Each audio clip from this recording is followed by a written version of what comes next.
All right, guys, welcome back to the show. Josh Wood with Them Before Us. We had him on last year to give us a breakdown of the IVF and surrogacy industry, and specifically the way that this industry is affecting children. The whole Them Before Us organization, that is their mission, is to redirect us to policies that actually protect children and not just the whims and desires of adults. So thank you so much, Josh, for taking this time to come back on with us today. Yeah, glad to be back. Yeah, so first, just give us a little bit of an update. I know you guys have started a new campaign, which is really exciting at Them Before Us, called Greater Than, where you're actually trying to overturn Obergefell. So I'd love to hear how that's going and anything new that you're working on.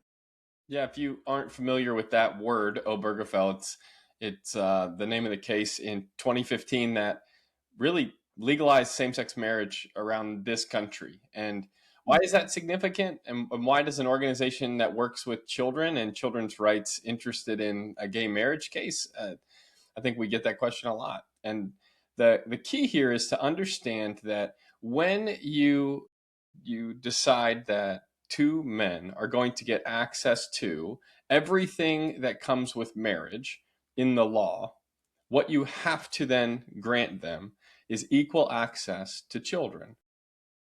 Now, mothers and fathers, men and women, when they get married and they have a child, the mother gives birth, and the father, who's present in the labor and delivery room, they automatically declare him to be the dad. They don't do that just because he's the only guy in the room.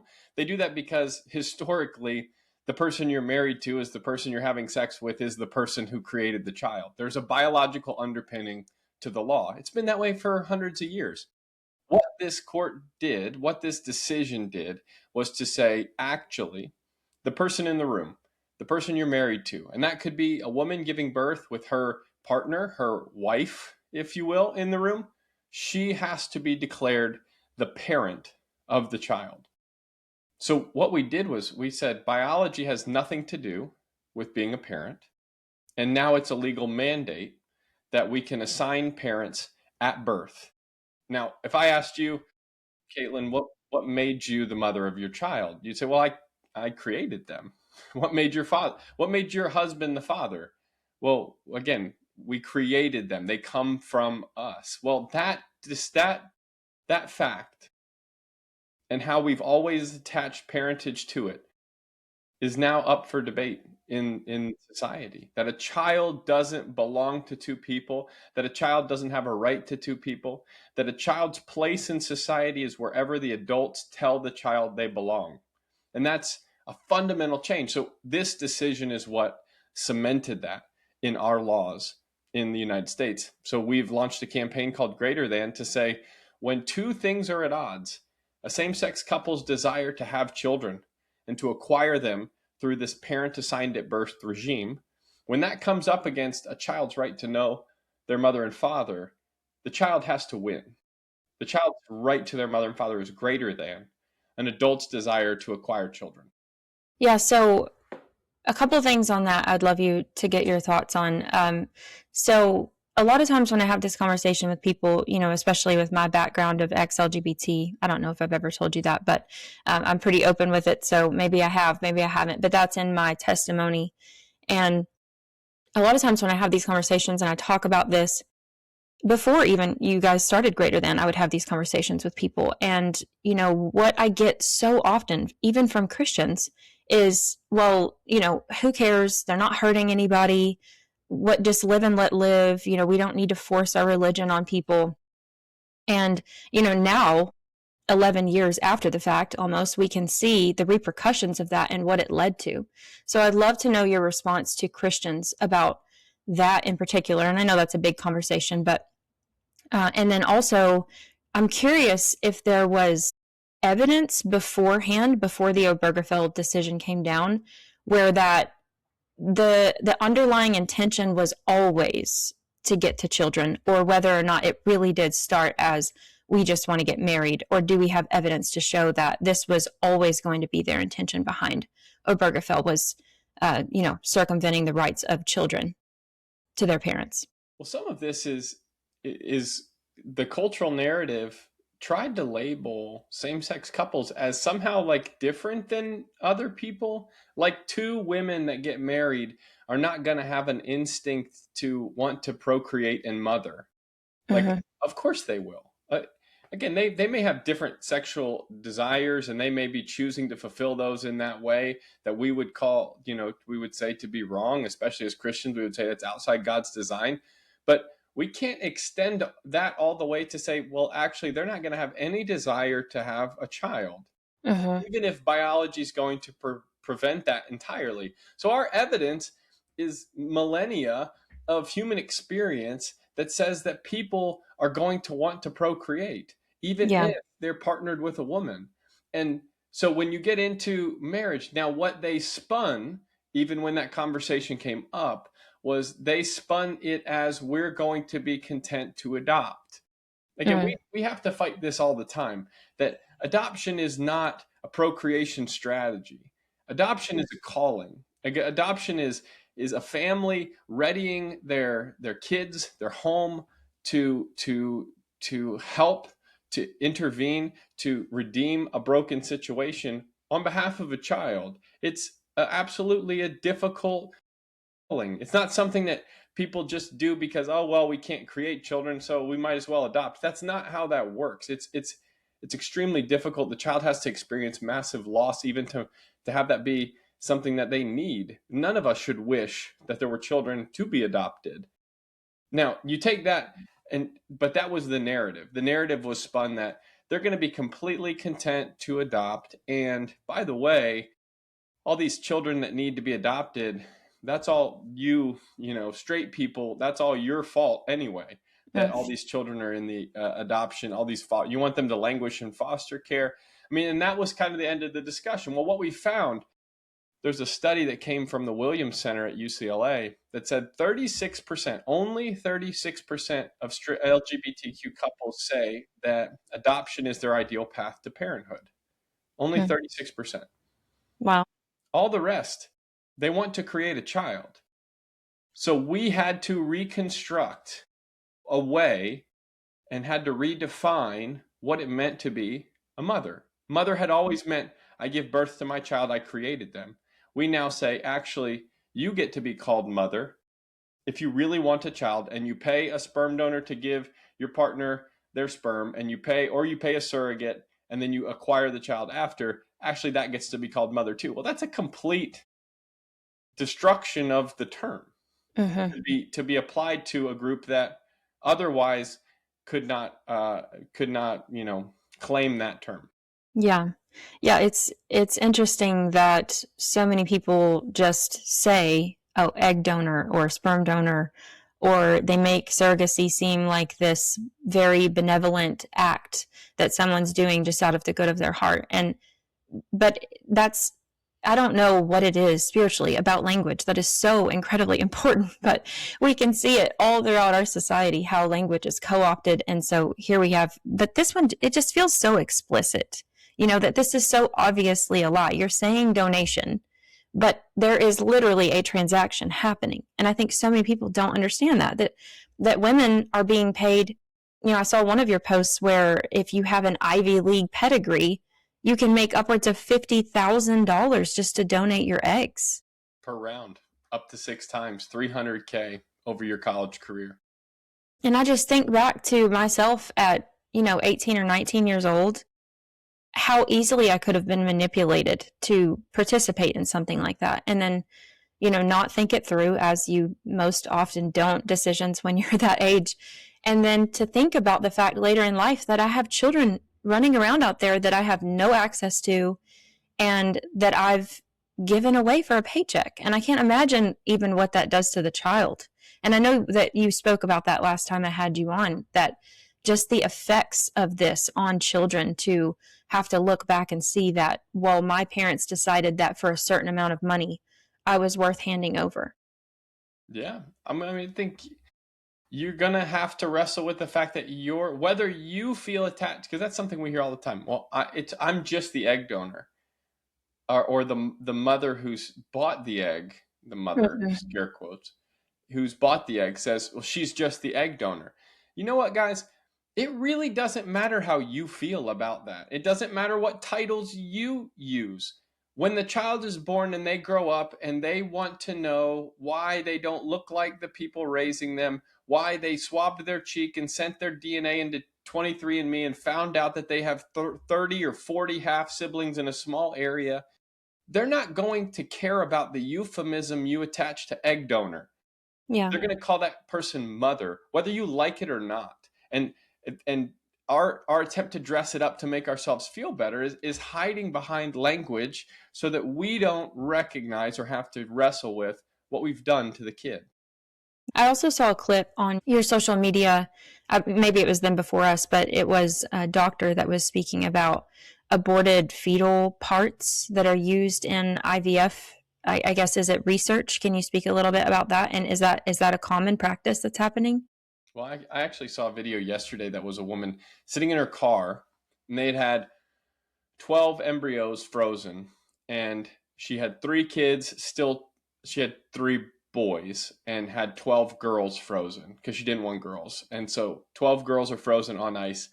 And her husband had passed away, and she had since remarried with a new partner. And that partner wasn't totally comfortable with her implanting someone else's children in her to have new Mm-hmm. kids because they had had kids since then. I mean, this gets really complicated. And she had said, well, I think I'm just going to donate these to science. Again, we use that term science.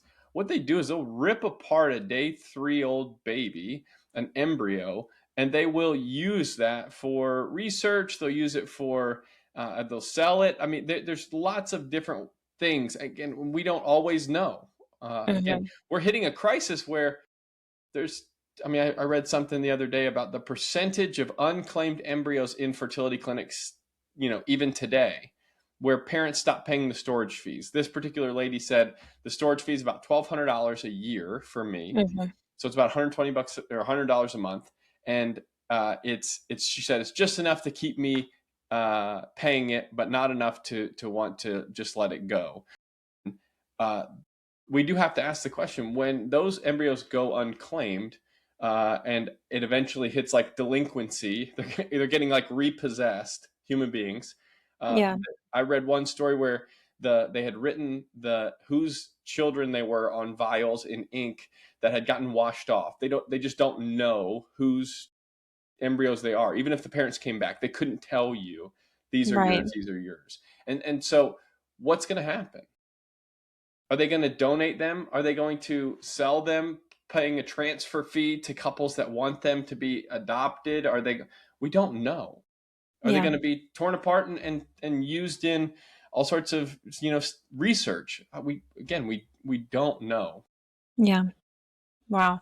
Well, this is the effects, I believe, of Christians becoming apathetic towards politics. And it's, it's not something that's really fun to be involved in and enjoyable. It's not, but that doesn't matter. It's our responsibility as Christians to be the voice for the voiceless, to save those being led to the slaughter. And that's God's command for us. And so, in some part, we have to stop turning our eyes from policies because we want to just live and let live and let people be comfortable and do what they want.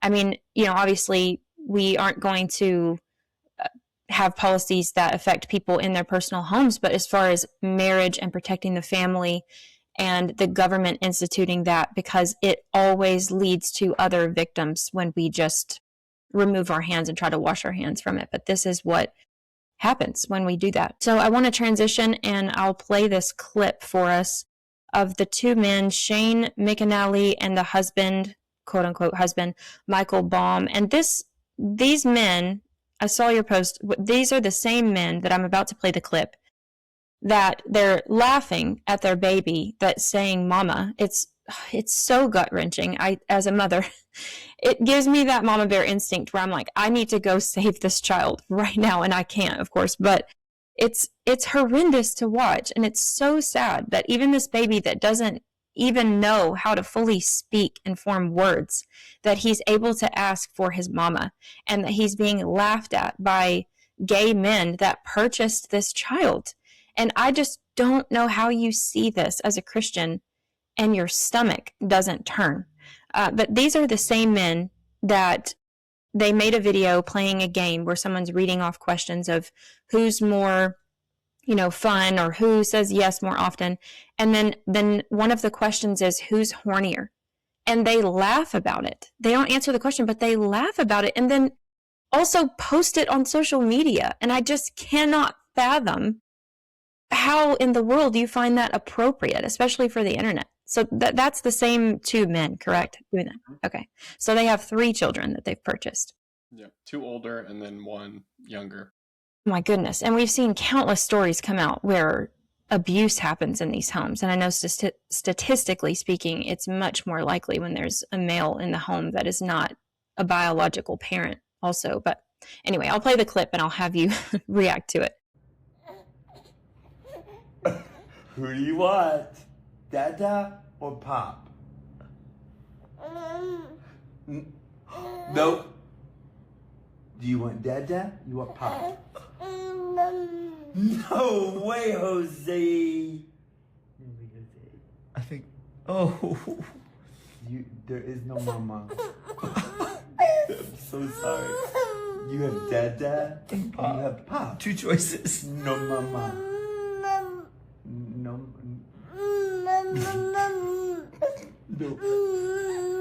No mama. Dada or Pop? No. Gosh, for one, it is heart-wrenching. I don't think we're used to seeing.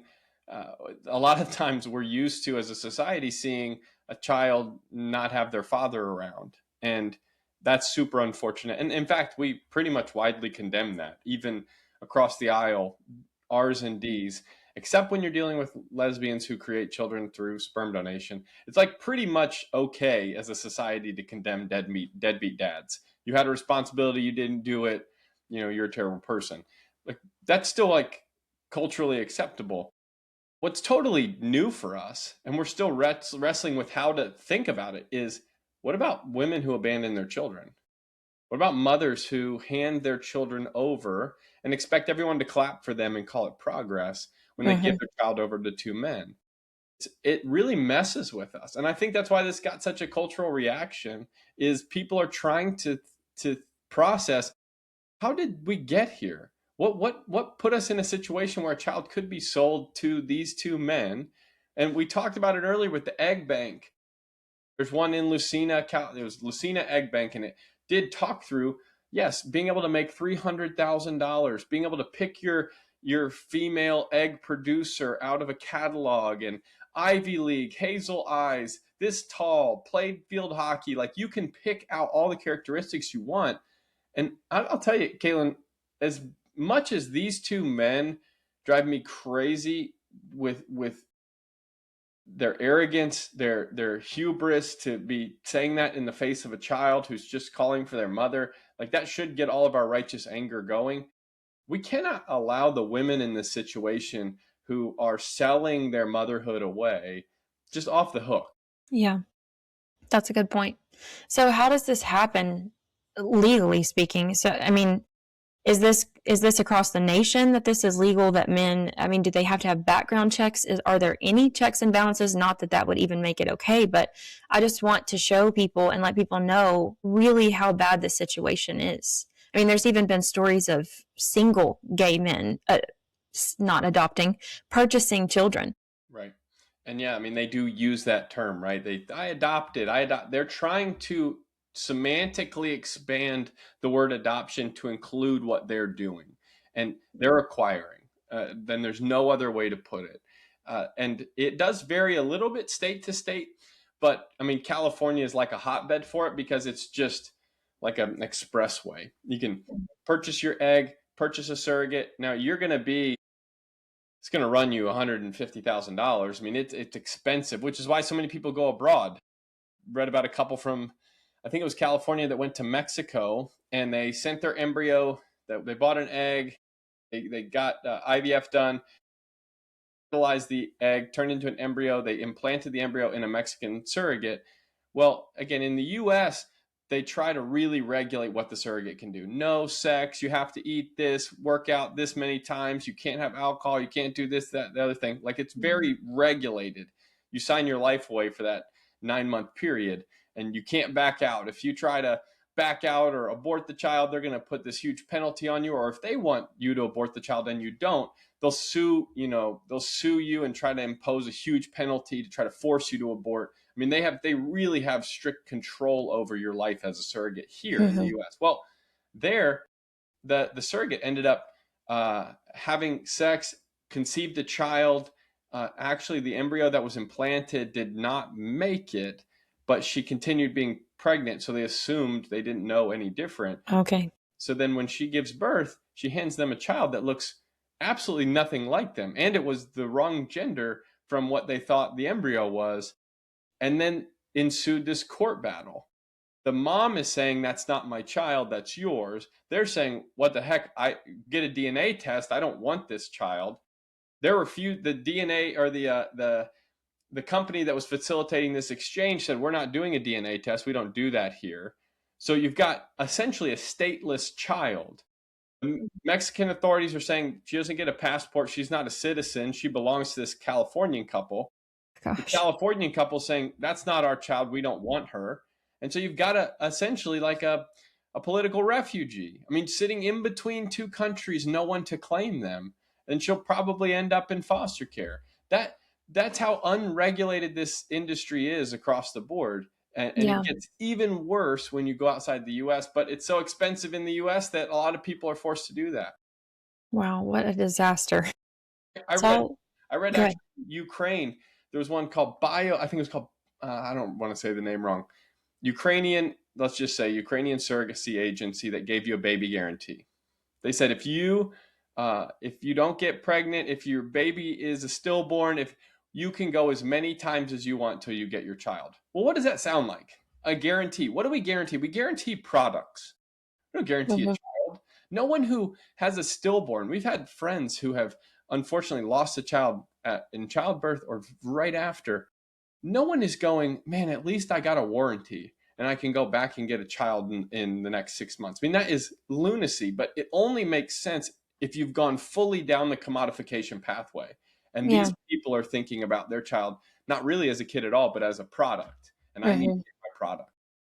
Oh my goodness. So let me ask you this. Are you guys working on anything policy-wise, or is there anything in the works to attempt to ban surrogacy or regulate IVF that you know of? Well, so I just published an article in First Things yesterday that talks about how in the United States, back in 1984, we actually had a guy who was setting up a market to sell kidneys. He was saying, hey, I can make a bunch of money. You don't need two of them. We can actually just begin to regulate and sell kidneys. It seems like a good idea. And we recognize that if I put a $50,000 or $70,000 price tag on kidneys, well, you're going to have very economically disadvantaged people lining up to give their kidneys away to rich people. And that's bad. We would all, like, all of society goes to have an economic pressure to relinquish tissue or organs. That's not a good thing. We don't want a black organ market in the United States. So they banned it under an act called the NOTA, the National Organ Transplantation Act. Well, the interesting thing is that there's a couple of organs now that have been added to it over time. The uterus is one of them, that you cannot transfer control or purchase a uterus to be used in the Transplantation Act. Okay, so under surrogacy contracts, there is actually explicit control given to the other party. So one example would be if you have to get a hysterectomy, you get a special fee. So your uterus is worth $5,000, sometimes $2,500 to the buyer. Okay, well, it gets triggered if you're using it in human transplantation, this federal act. Well, what's interesting is the placenta is an organ. Yeah. It is a completely distinct, it's not an embryo, it's not a part of the child. It is a completely distinct, again, they call it like the least studied organ in the world.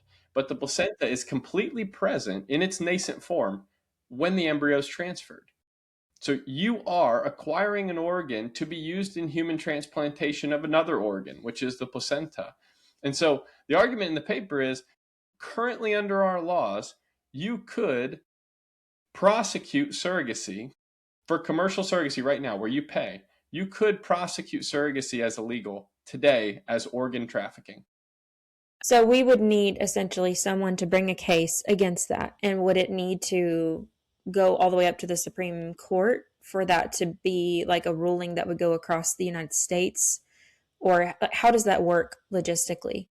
Yeah, I mean, technically, right now, the Department of Justice could say, we under NOTA, we would consider the transplantation of a placenta into an organ that someone has acquired, and no Mm-hmm. one is debating whether there is an acquisition of the uterus. Nobody. I mean, that's everybody understands that is what happens during surrogacy. What they've always neglected to include is that we are transplanting organs and acquiring another organ for that use during this process. So right now, the Department of Justice could say, actually, and this is the interesting part of this, is that the surrogacy industry never sought clarification of this ruling. They never looked to see or get an interpretation or a judicial opinion on whether this was actually legal. They've just kind of Mm-hmm. built this billion-dollar, multi-billion-dollar industry, assuming they're in the clear, that they're allowed to traffic in organs, to acquire women's bodies, to transplant other organs into the organs they've acquired, to Yeah. for money to create these children, and that they're in the clear. No one's ever said that. No one's ever given them the clearance to do that. It's kind of shocking how it seems like people can just ignore laws when it's financially expedient for them. I mean, it's already illegal to purchase human beings and tissue. It's already illegal to do that, and yet we can just slap the slogan on that. It's egg donation or sperm donation, and now all of a sudden we can do it just because we changed the verbiage. I mean, exactly. When adults want something bad enough, I think people are willing to look the other way. And so, again, my contention in the article is, I think it is time that the Department of Justice took a look at this, and yes, if they chose to bring a case, which is totally within their purview, uh, Mm-hmm. yes, it'd be something that could shut down commercial surrogacy across the country. Yeah, yeah. Okay. Well, and I do want people to go check out your social media then before us, because you guys cover all the stories and there's so many that we could highlight here today just to show the ramifications of these policies, especially the surrogate that was mentally disabled, that is now obsessed with finding this child that she believed was her child. That's such a sad story. There's the story of the Chinese nationals or Chinese citizens that are creating children here, and they are going to be able to vote in our elections. And I mean, it goes so deep that we can't even begin to scratch the surface on an 45-minute interview. So please go follow them over on his social media. Is it just Josh Wood? J_K_Wood. Okay, yeah, and then them before us and Katie Faust, you guys do awesome work. So, how can people support this movement? What else can they do? Like, what's the best way for them to support it? Well, I do think, getting on our Substack, thembeforeus.substack.com, is important. I think what we are facing, and you mentioned earlier the language part, we are facing a fundamental, well, we're facing a fight to redefine what it means to be a child. That when a child comes out of the womb, that do they belong somewhere? Do two people matter to them? Is when I'm holding my kid and looking at them and they actually look like me because God designed it that way, is that just some evolutionary leftover? That's a sentimentality that I'm carrying into, into the next generation, that it matters that that kid looks like me? Or, as the culture would tell you today, no, that child actually just belongs wherever we say. And so I think getting these articles, thinking on them, working through them, it will give you the language to begin to advocate for a child's right to their mother and father, to say, well, it means something specific to be a mother. It means something specific to be a father. And And it definitely means something to be a child, and that isn't up for debate. And there's always going to be this push from the culture to label you as unkind or not inclusive or as a bigot or a homophobe, you name it. Mm-hmm. I think it's always important, and we try to do this in our articles, just to show you how to say you're not the victim.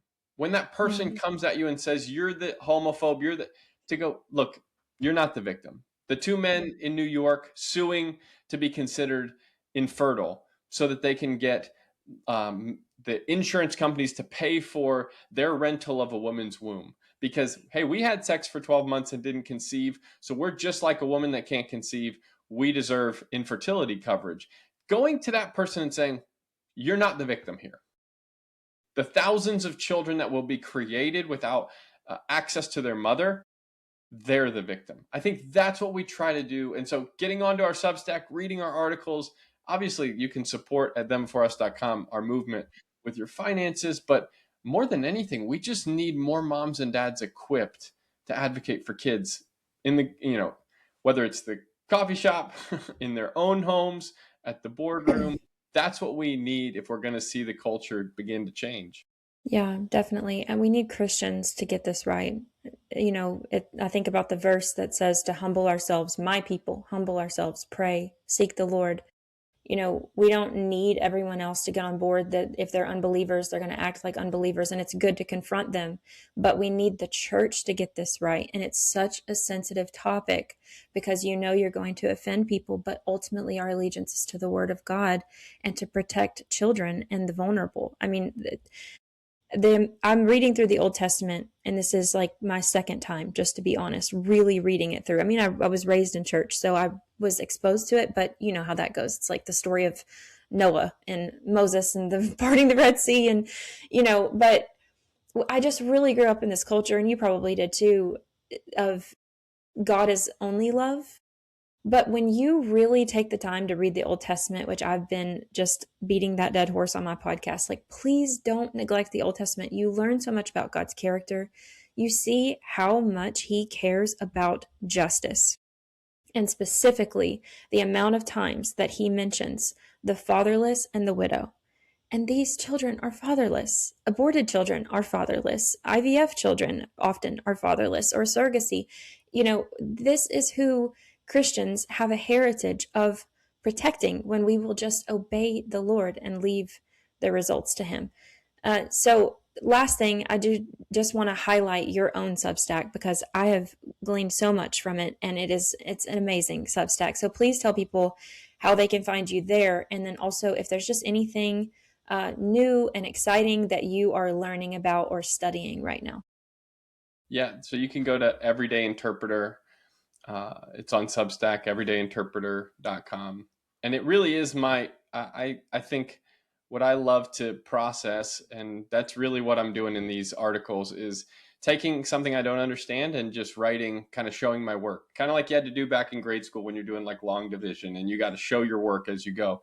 I try to take on things that I don't understand. One example, one thing I've been in a lot lately, another biblical example, was someone who, it was a guy on social media who said, essentially every person we're not feeding as the government, every person we're cutting off the food stamp rolls, every person we're not giving AIDS medication to is blood on the hands of the US government.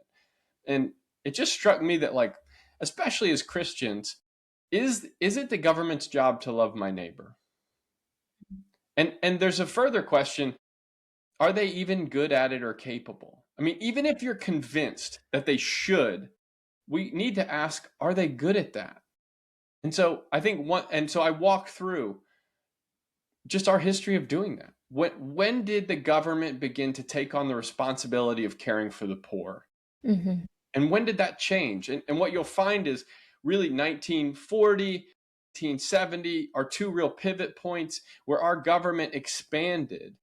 And now there's always a role for government to play in economic advancement. The number one way to get people out of poverty is through getting them great jobs, giving them opportunities, giving them access to education. And those are the things that we should be investing in. Now, I will pause there and say, by the way, the one thing that's going to make sure kids do well in school and get great jobs is that they have a married mother and father. We Yeah. tend to really forget that if you are coming from a married mother father household, you graduated high school and you got a job before you had kids, you got married before you had kids, your kids have about a 97% chance of never being in poverty in your whole life.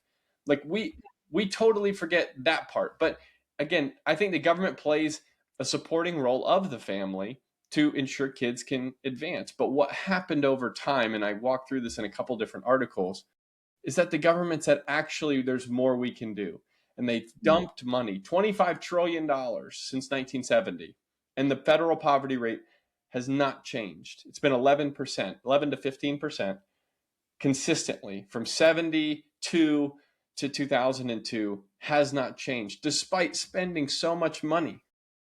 It leads you to believe that if we're going to fix this crisis, we're going to get kids out of poverty, if you really care about that, it's not going to be because of a government program. Yeah, absolutely.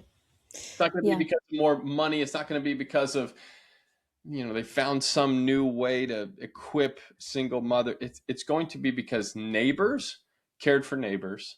Churches continued to do what they've always done, opening pantries, but also preaching God's word, encouraging people to get married, continuing to tell them about family formation, and hammering home the point that the most important financial decision you'll ever make is who you get married to, and that you get married before you have children. Yeah. Yeah, go check that out. I mean, we are, in my humble opinion, we're not doing better regardless of how much money we are spending. I made a post the other day about the Department of Education because that new statistic came out that 130 million Americans are not able to read above a sixth grade level. So, I mean, we're spending more money than ever and we're not getting better. I think we're getting much worse, actually. So yes, amen. We need Jesus. We need the word of God preached. We don't need a nanny state. We need the church to step up and Christians to step up. So thank you so much, Josh, for taking the time to come on and talk about these difficult topics with us. And I just hope everyone will go follow you, follow them before us, and support you. Thanks for having me on. All right, we'll talk soon.